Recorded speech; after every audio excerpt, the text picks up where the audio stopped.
अगर आप भी साइंस के स्टूडेंट हो तो आपको पता होना चाहिए कि विटामिन डी जो होता है, ठीक है, उस विटामिन डी का हमारे शरीर में संश्लेषण कैसे होता है। ठीक है, आपने सुना होगा कि केवल विटामिन डी सूर्य की उपस्थिति में बनता है। ठीक है, ठीक है, विटामिन जो सूर्य की उपस्थिति में बनता है, लेकिन विटामिन डी का, ठीक है, या फिर D3 जो हमारे शरीर में बनता है, उसका जो सक्रिय रूप है वो कौन सा होता है, कैसे बनता है, इसके बारे में मैं आपको कंप्लीट यहाँ पर बताने वाला हूँ। ठीक है, तो अगर आप को पता नहीं है विटामिन डी कैसे बनता है तो आपको कंप्लीट ये वीडियो देख लीजिएगा। केवल 2 से 3 मिनट का वीडियो होने वाला है।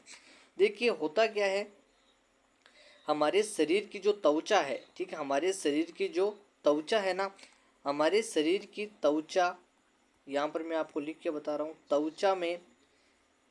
त्वचा में होता क्या है, कोलेस्ट्रॉल। हमारे शरीर की जो त्वचा है, त्वचा में क्या होता है, कोलेस्ट्रॉल होता है। और ये जो कोलेस्ट्रॉल है, ये कोलेस्ट्रॉल जो है, ये सूर्य की उपस्थिति में, ठीक है, किसकी उपस्थिति में, सूर्य की उपस्थिति में,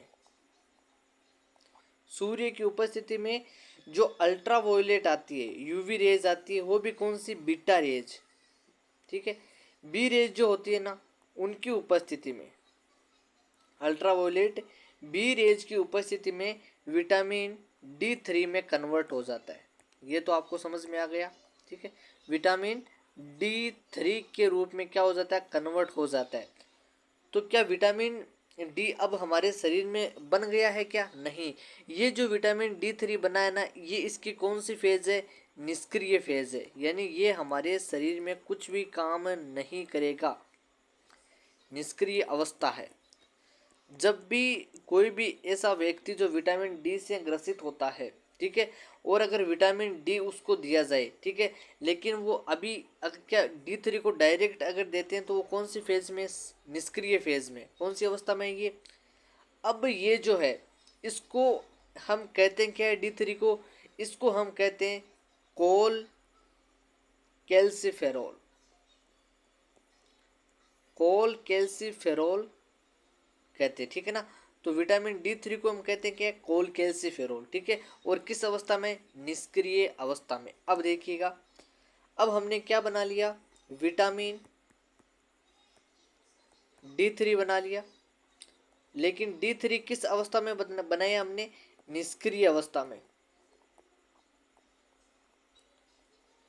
ये जो निष्क्रिय अवस्था है, अब ये निष्क्रिय अवस्था किस में कन्वर्ट होगी, सक्रिय अवस्था में कन्वर्ट होगी। लेकिन ये विटामिन D3 को सक्रिय अवस्था में बदलेगा कौन, इसके लिए ये पहले तो जाएगा कहाँ पे, लीवर में। कहाँ पे जाएगा, हमारे जो लीवर है उसमें जाएगा। और लीवर में जाने के बाद में जो 25 नंबर का कार्बन है वहाँ पर एक हाइड्रोजन जुड़ेगा, ठीक है। तो जुड़ने के बाद में क्या हो जाएगा, 25 हाइड्रोक्सी, इसका नाम क्या है, कोल कैल्सिफेरॉल। क्या नाम है, कोल कैल्सिफेरॉल।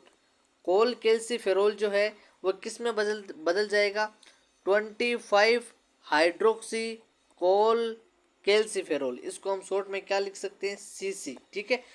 तो ये लिवर में जाके 25 हाइड्रोजन जो कार्बन था उस पर एक H जुड़ गया और 25 हाइड्रोक्सी कोल कैल्सिफेरॉल में बदल गया। अब ये जाएगा हमारी कहाँ पे, किडनी में। कहाँ जाएगा, किडनी में जाएगा।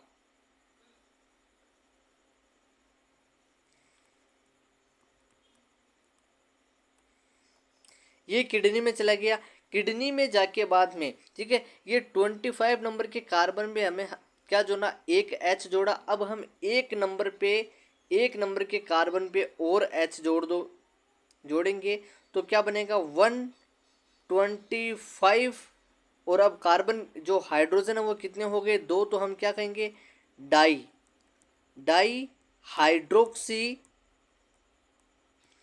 डाई हाइड्रोक्सी, ये हो गया हाइड्रोक्सी।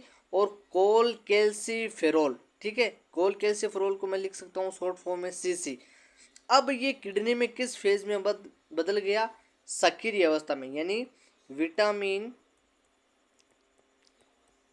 D3 कि ये कौन सी अवस्था है, सक्रिय अवस्था है।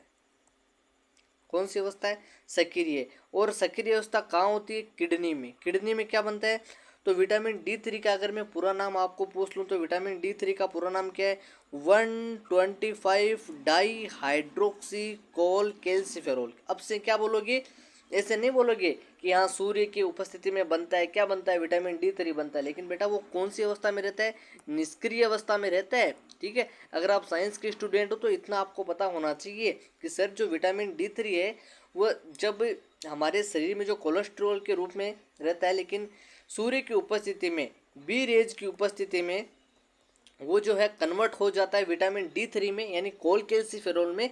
लेकिन वो निष्क्रिय फेज में रहता है, लेकिन बाद में वो कहाँ जाता है, लीवर में जाता है। और लीवर में फिर क्या बनता है, उसके 25 नंबर के कार्बन पर एक H जुड़ जाता है, जिसपे हम कहते हैं 25 हाइड्रोक्सी कोलकैल्सिफेरॉल। फिर वहाँ से कहाँ आता है, किडनी में। और किडनी में आने के बाद में जो एक नंबर का कार्बन है वहाँ पर एक हाइड्रोजन और जुड़ जाता है। तो हाइड्रोजन की संख्या कितनी हो गई, 2। तो हम कहेंगे एक तो 1 पे जुड़ा और एक 25 पे, तो 125। और हाइड्रोजन की संख्या कितनी है, 2। तो हम कहेंगे डाई हाइड्रोक्सी कोल कैल्सिफेरॉल। तो विटामिन D3 का सक्रिय रूप कौन सा हो जाएगा, विटामिन D3। अब से आप क्या कहोगे कि विटामिन D3 का जो सक्रिय रूप है वो कौन सा है, 125 डाई हाइड्रोक्सी कोल कैल्सिफेरॉल। अब से आपको ये कहना है, और साइंस के स्टूडेंट को यही कहना चाहिए, ऐसे नहीं कहना चाहिए कि सूर्य की उपस्थिति में बनता है, क्या बनता है। ठीक है, विटामिन D3 125 डाई हाइड्रोक्सी कोल कैल्सिफेरॉल, कई एग्जाम में ये पूछा जा चुका है। ऐसी अपडेट के लिए चैनल को सब्सक्राइब जरूर कर लीजिएगा।